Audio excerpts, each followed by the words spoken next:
அல்லாஹ்வுடைய தூதர் ஸல்லல்லாஹு அலைஹி வஸல்லம் சொன்னார்கள், ஆதமுடைய மகனுக்கு ஒரு ஓடை தங்கம் கிடைத்தாலும் இரண்டாவது ஓடை வேண்டும் என்றுதான் ஆசைப்படுவான்.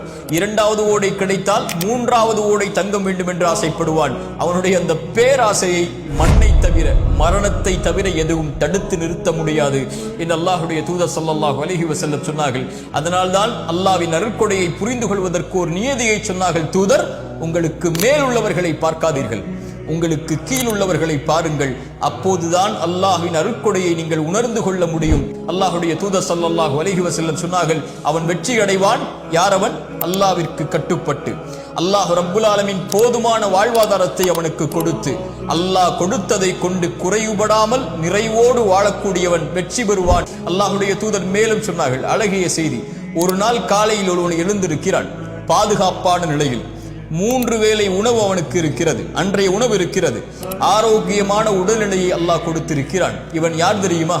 3 வேளை உணவு, ஆரோக்கியம், பாதுகாப்பு, இந்த 3ம் ஒருவனுக்கு கொடுக்கப்பட்டால், அவன் அதை கொண்டு திருப்தி அடைந்து விட்டால் ஒட்டுமொத்த உலகமும் அவனுக்கு கிடைத்ததை போல் என்று அல்லாஹ்வுடைய தூதர் ஸல்லல்லாஹு அலைஹி வஸல்லம் அவர்கள் சொல்கிறார்கள்.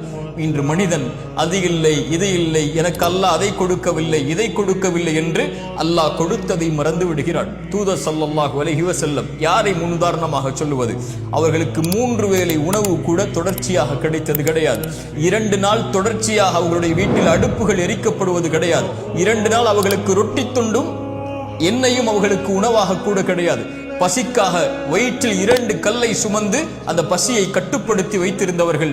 அல்லாஹ்வுடைய தூதர் ஸல்லல்லாஹு அலைஹி வஸல்லமுடைய வாழ்க்கை இப்படி வறுமையிலும் ஏழ்மையிலும் பசியிலும் இருந்தாலும் இரவு ஆனால் சொல்லுவார்கள், யா அல்லாஹ், எனக்கு உணவளித்தாய் நன்றி, எனக்கு தண்ணீரை கொடுத்தாய் நன்றி, பாதுகாப்பை கொடுத்தாய் நன்றி. எத்தனையோ மக்கள் உணவில்லாமல், தாகத்தில், பாதுகாப்பில்லாமல் தவித்துக் கொண்டிருக்கும் போது எனக்கு இதை நீ கொடுத்ததற்கு நன்றி யா அல்லாஹ் என்று அல்லாஹ்வை நிறைவுபட வாழ்ந்தார்கள். எத்தனையோ கவலைகள் சூழப்பட்டது, எத்தனையோ பிரச்சனைகள் சூழப்பட்டது, எத்தனையோ போர்க்களங்கள் சூழப்பட்டது. ஆனால் திருப்தி அடைந்த உள்ளத்துடைய வாழ்வை அல்லாஹ்வுடைய தூதர் வாழ்ந்தார்கள். அவர்களைப் போல் மகிழ்வுற வாழ்ந்து மறைந்த ஒரு மனிதன் இந்த பூமியில் இல்லை. ஸல்லல்லாஹு அலைஹி வஸல்லம் அவர்கள் ஒரு அழகிய செய்தியை சொன்னார்கள், மனதில் வையுங்கள். எந்த ஒரு ஆத்துமாவும் இந்த உலகத்திலே மரணிக்காது, அல்லாஹ் கொடுத்த வாழ்வாதாரத்தை முழுமையாக்காமல். அல்லாஹ் ரப்புல் ஆலமீன் உங்களுக்கு கொடுக்க இருப்பதை அழகிய முறையில், அல்லாஹ் அனுமதித்த முறையில் தேடுங்கள்.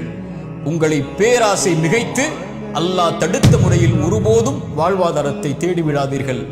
அல்லாஹ்விடத்தில் இருப்பதை அவன் அனுமதித்த முறையில்தான் அவனிடத்தில் இருந்து பெற்றுக்கொள்ள முடியும்.